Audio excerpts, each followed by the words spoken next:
All right, so now, of course, the common thing is everybody talk about these cars is put the hard top on them, right? So that was one of the things I always said. Like, if I ever owned this fucking car, that's what I would do. But this is the reason why I decided not to go with the hard top. I'm not gonna do it. I'm gonna keep it soft.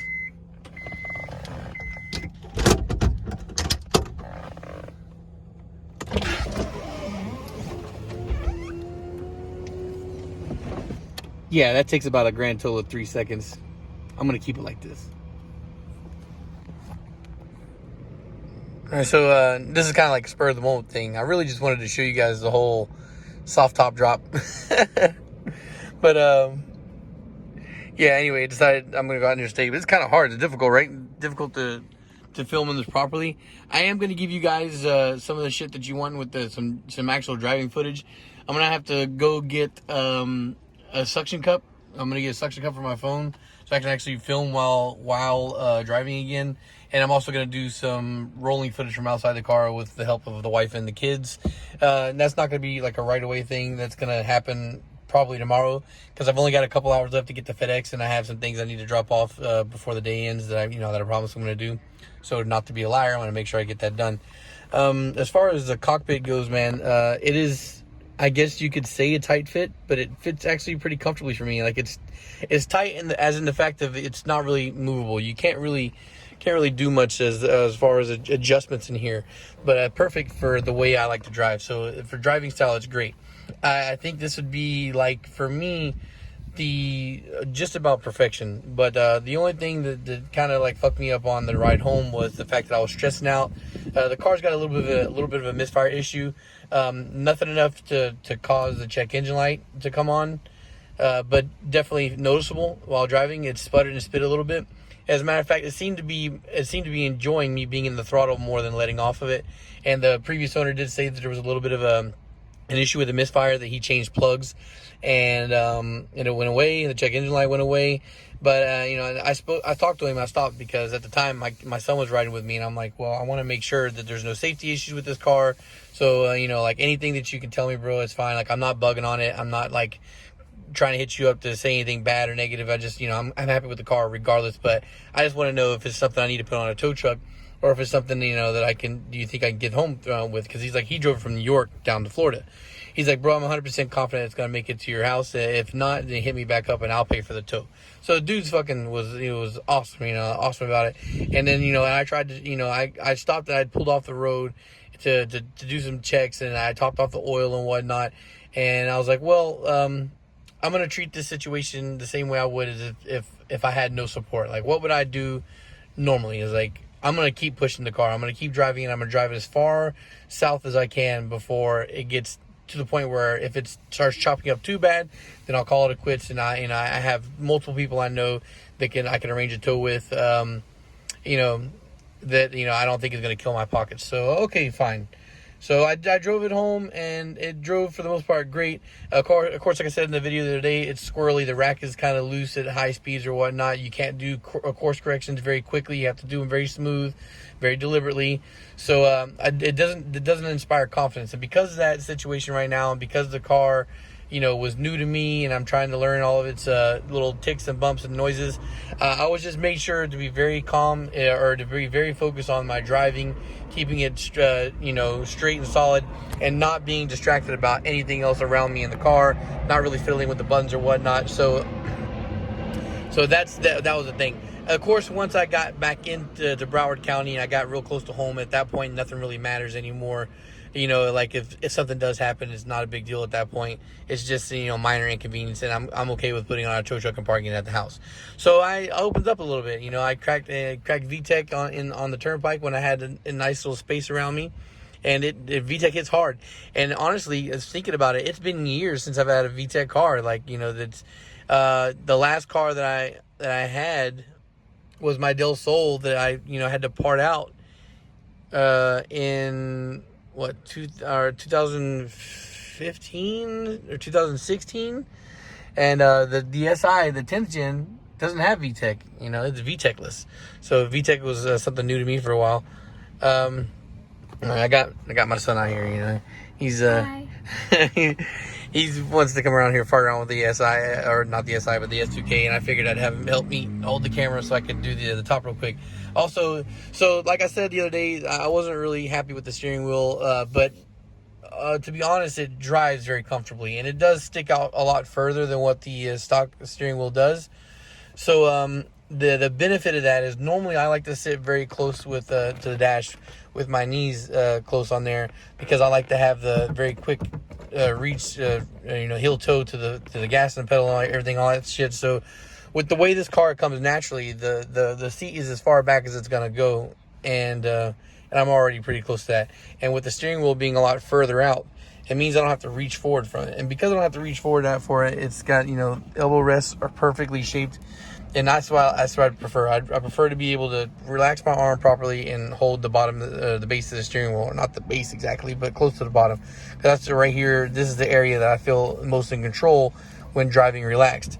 Now, my only gripe so far about this side is this right here.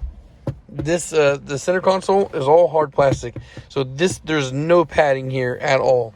So if you need to put your elbow on it, if you're resting your elbow on it like this, then it's uncomfortable. It's not very comfortable. So the only way to do it comfortably is like the same way I would do it on this side, is to hold it relaxed down here at the bottom, so that way I can lay my arm flat and hold the steering wheel, versus having my arm elevated and holding it up higher.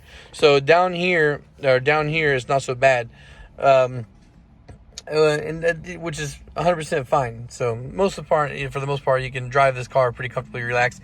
And like I said, this seat's as far back as it can go. So if I really wanted to fucking, scoot up there a little bit more, I guess I could for my sake of my right elbow. But I think for the most part, it's pretty good. Now, as far as interior goes for this shit, this thing right here, it gets stuck. I would imagine that it's got like it's supposed to have like that spring shit where you like push it and then it pops back out. But of course it's not working right, so it's still stuck. And at first I was a little nervous, because when I got in the car initially, it was already down, and it had like a Spanish channel on, and I didn't turn it down. I just left it as it was. And then when I got in the car, I pushed it up, and then I had a little panic moment because I couldn't get it down. I was like, oh fuck, I hope I didn't jam this up with some fucking with it stuck on a radio station I might have to listen to the whole way. But that wasn't the case. It does come back down. You just got to pry at it a little bit. As far as this shit right here goes, this trim piece, it seems to be there's a trim piece missing. I'm not 100% sure what it is, so I'm gonna have to look for that. But again, no big deal. This right here, this little cubby hole, it's like perfectly shaped for the iPhone. Was it 12? It's a 12, right? the whatever the latest phone is for the iPhone is what I got right now. So it's perfectly shaped for here. So if you can set the phone where it's kind of like sitting in the hole like that, so it kind of gives me the ability to, it firmly plants it in there so it doesn't bounce around or anything, so I could poke at it right away and change whatever stations or whatever I need to, if I hit the buttons as needed for like YouTube or whatnot. I haven't played with this. I don't think this is a cubby. I don't think it is. And then there's this shit right here.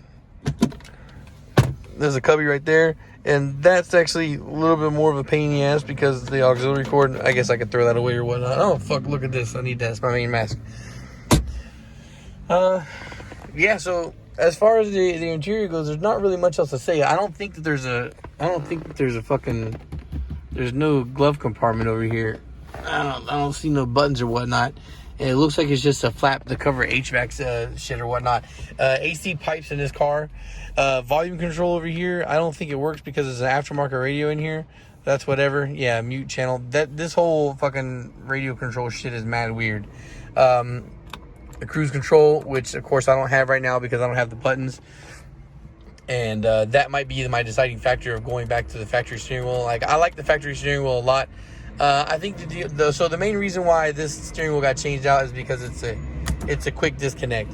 So the owner before, the guy I bought it from, put it on here, not the previous owner, and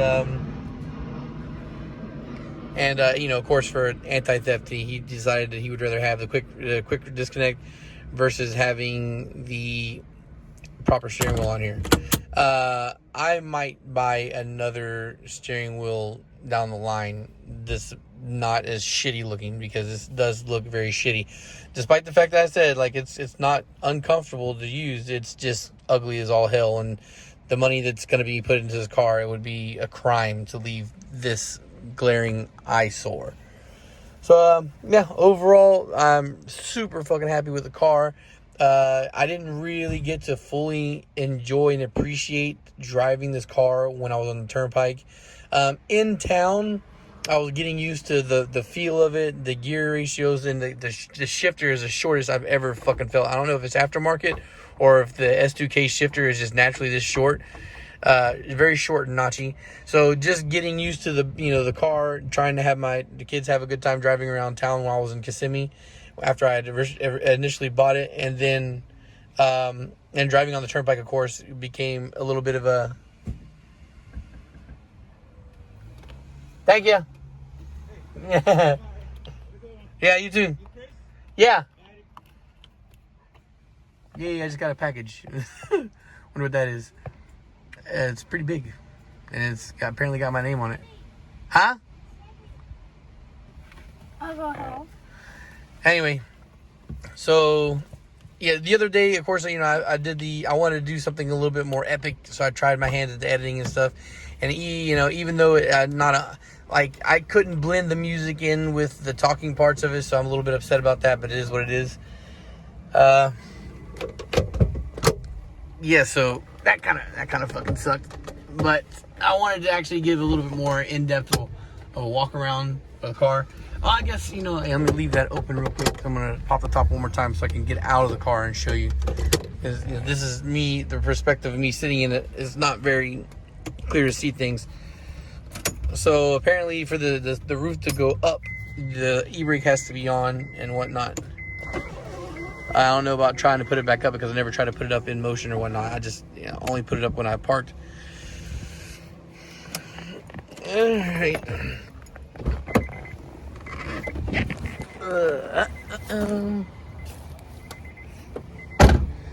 So yeah, I'm really happy that I went with I stayed stuck on the idea of having a black interior car. And you see down here at the bottom, right, how the footwell works. I think it's neat. It's nice. Yeah, so this is, the guy who I got this car from, he was taller than me, so I could definitely see why it's all the way back, because it's very comfortable for me as it is right now. And like I said, the dude was taller than me, so if the dude was taller than me, I guess he might have been having a little bit of a squish to get in here. But yeah, so far my initial feelings of the cars, I absolutely fucking love it. And also I think it's going to help for getting the recognition and attention, because to be 100% honest, guys, I've only seen an S2000 once riding around South Florida since I've been back in 2018. I've only saw one time. So I now have one, and it's a wide body. So when it comes time, people are going to know the wide body silver S2K. So yeah, that's why I'm not trying to change anything. And like the wheels, I am not too high on the color myself either. I was like, that's for sure gonna be one thing I changed. But overall, after being up close to the car and seeing it, there's nothing that I really have any huge complaints about. So the car is gonna stay exactly as is until we get the performance side done first. So I'm gonna put the turbo kit on here, or I'm gonna yank the engine, do the rebuild, put the turbo kit on here, and then drive the car as is for a while, or fix the suspension shit. And I'm gonna change the brakes, maybe the rotors as well, because there's some vibration when the car's stopping. Because I got to see if any of the rotors are warped there or whatnot. But overall, I got nothing to complain about the car.